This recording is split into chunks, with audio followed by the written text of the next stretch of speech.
Okay, this is agenda board of review meeting, Cameron Parish Police Jury, Monday, October 7th, 2024.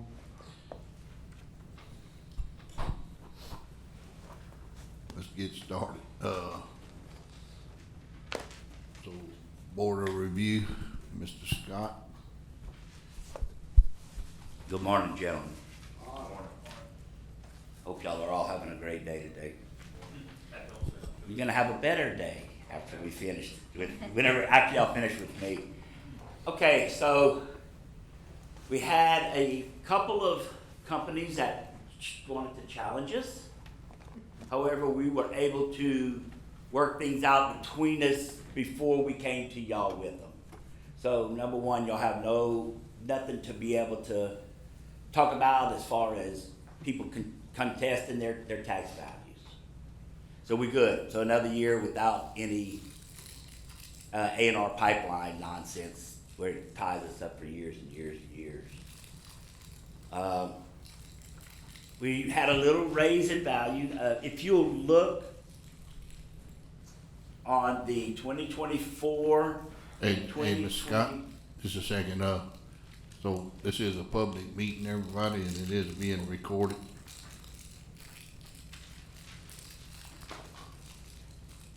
Go ahead. Okay, I can go ahead. I'm sorry about that. I didn't mean that. I'm sorry for interrupting you. Our values have went up slightly for this year.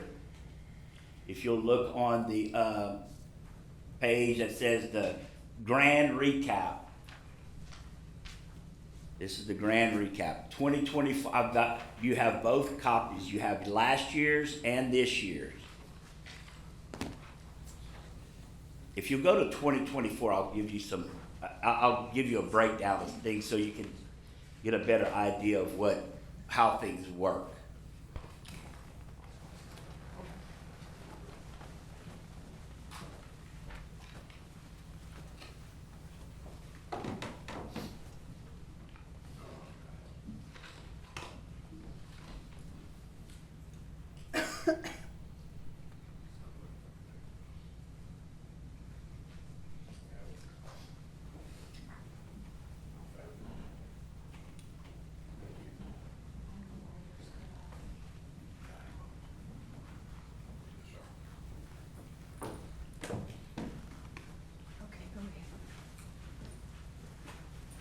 All the way on the right-hand side, it's going to show you all of your entities, your waterworks, your wrecks, your fire, your police, everything, general alimony. If you'll look, it'll tell you their millage rate, the whole 9 yards, and then it'll come to what they call taxable value. And that is the value after homestead that your millage rate is applied to. The end number, all the way on the other end of the paper, is the potential tax dollars that they can collect. If everybody would pay their taxes, that's what they would potentially collect. So that gives you a general idea of how much money they should be getting for that year. As you'll see on the second page of it, these are all parish-wide.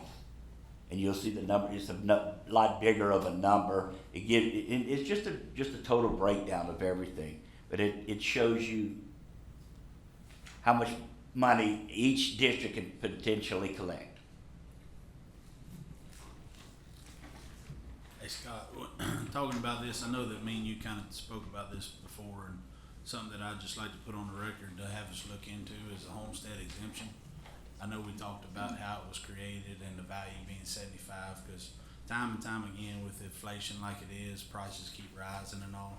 I'd like to find out a little bit more information along homestead exemption and see what the possibilities is, if it has to be a full state decision, or if there's something that we can work with the state and change within the parish, because $75,000 on a homestead exemption in today's world, you can't hardly buy a single wide trailer for $75,000. That's correct. So if you don't mind, can you kind of please look into that, and we can discuss at a later time. Yep, no, that's fine. Thank you. I've heard a few some chatter on the state level, but yes, I will dig more into it for y'all. And I don't know if it has to stay statewide or if we can, can have Right. some, I don't know what the state statutes is, but if we can look into that, I think that. Yeah, I surely will. I'll look into it. I'll see if it's a case by case situation or if it's a state law. Thank you. Okay. I see you looking at me. Go ahead. I've asked you that before, but, the assessments have gone up, taxes have gone up. Value of our, Yeah, I know. so it's a no-brainer. I just wish that the legislature would attack that. Correct. Like I said, there is chatter, but that's as much as I've heard of. You hear it, so you get excited, but then it goes away again. But I do have a district meeting here this week and a quarterly meeting next week. Quarterly meetings on the state level. So that would be my question for them. Where are we at? What are they hearing? The whole 9 yards. I know our new governor has a lot of things are changing with him. A lot of things. So we can just see what they say, and I'll get y'all back some more information. Thank you.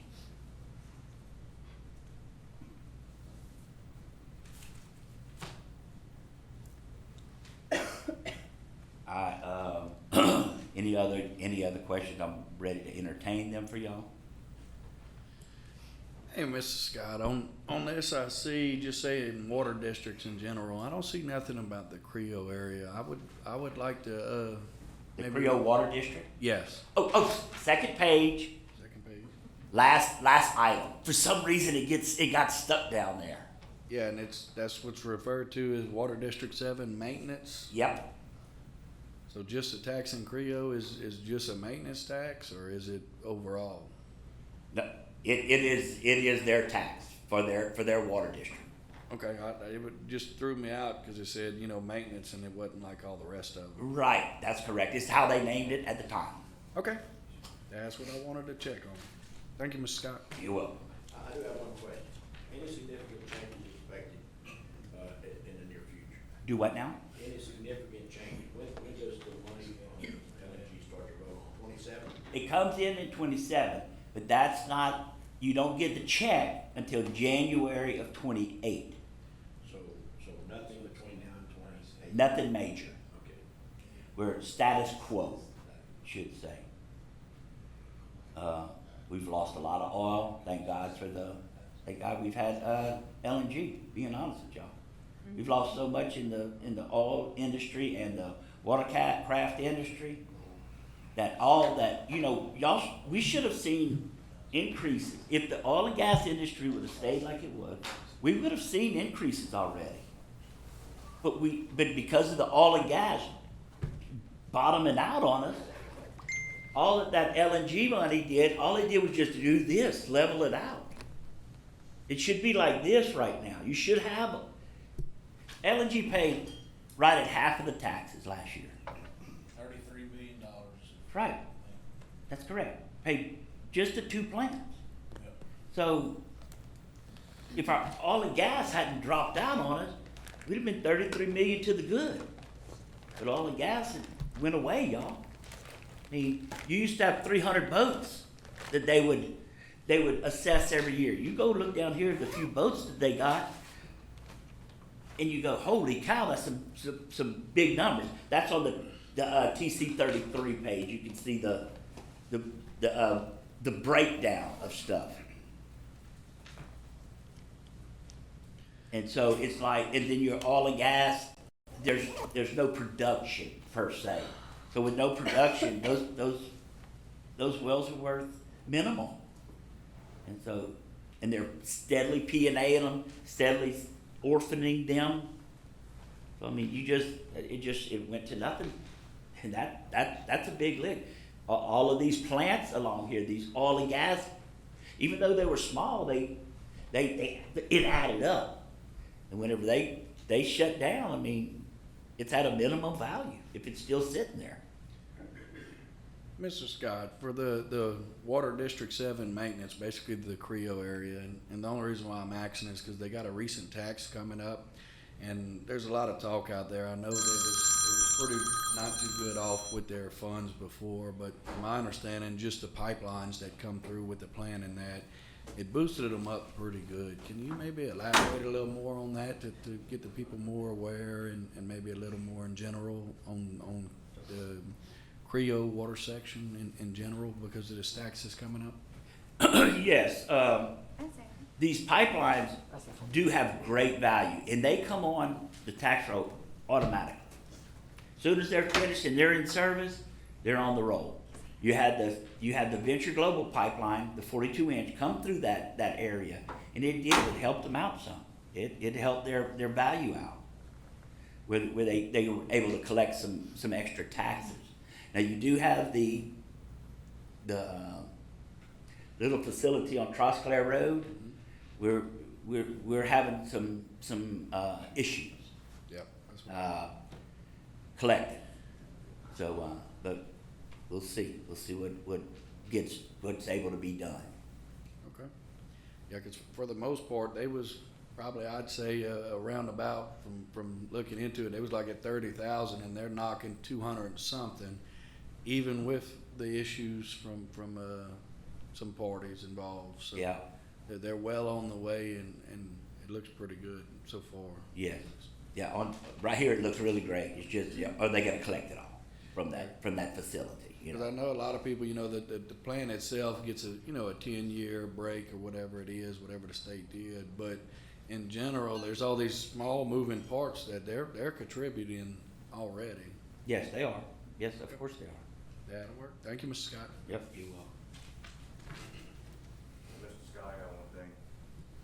Explain to me the difference between a residential subdivision lot and a non-subdivision lot. The residential subtotal acreage values.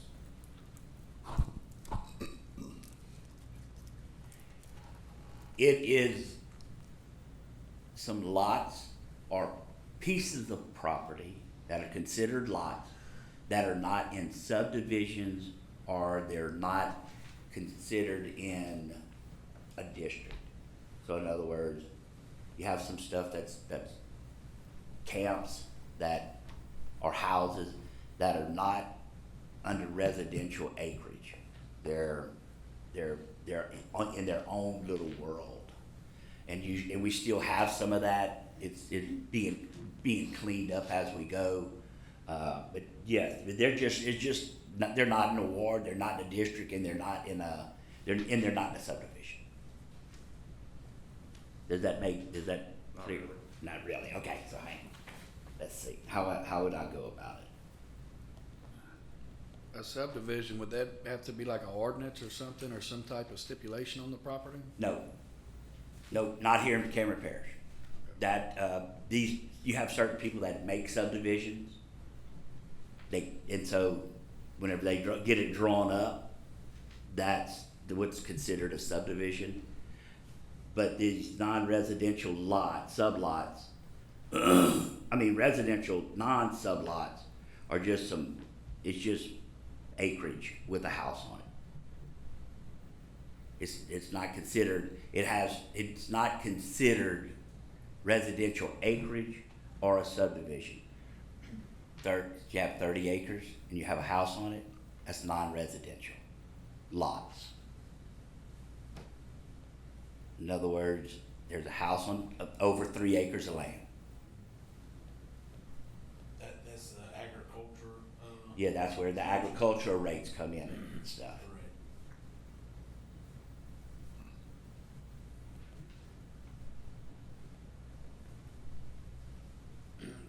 What's the difference in taxes, say on, I don't know in general the numbers, but say if somebody, I guess on paper you could, and if you could qualify, you could be agriculture. Is it, say if you got an agriculture house on 30 acres, which I would presume that would be classified as what, kind of like a farm or something to that nature?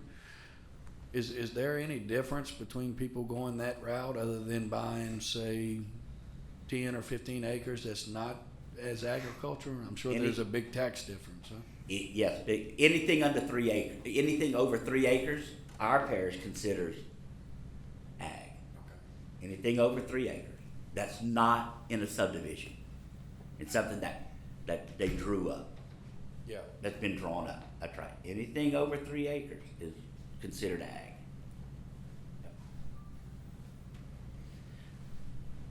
But you just don't have as many of those as you would think. You have more of the stuff that's considered, like, let's say in Grand Lake. You don't live in a subdivision. I do, I have a subdivision. Oh, so you are in a I'm subdivision. in the subdivision and I own 11 out of the 15 acres in the subdivision. But it's in a subdivision, huh? So it's considered subdivision acreage? I would imagine. And I get taxed. For subdivision, yep. Yep, that's right. But the reason for that, I would only assume is the value of the property is probably higher compared to in a subdivision. The same way in Hackberry. Like, we have some spots in Hackberry that a lot sell for $90,000 a lot. And it's not that anybody set the price on that, it's a market value, it's what somebody's willing to pay for it. So those people within that, because me and Scott hit that head on quite a bit. Yeah. Those folks pay quite a bit more in taxes, you know, just because the market value is increased. And the same way in a subdivision, I mean, theoretically in a subdivision, your property is gonna go a little higher. Right. But because it's coded subdivision, that's why you get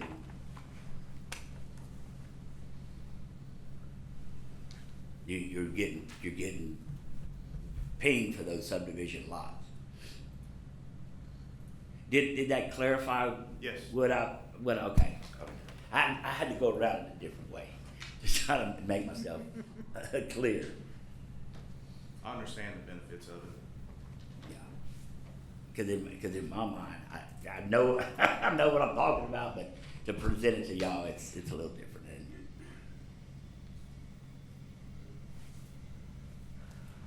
Magnus? Sonny, you got anything? just got to get our secretary to sign off. And we need a motion to Approve it. accept. So, you good, Mr. Scott? Yeah. Make a motion to accept 2024 tax roll? Second. You got a motion by Mr. Michael, second by Mr. Sam. Anybody in favor? Motion carries. All right. Second.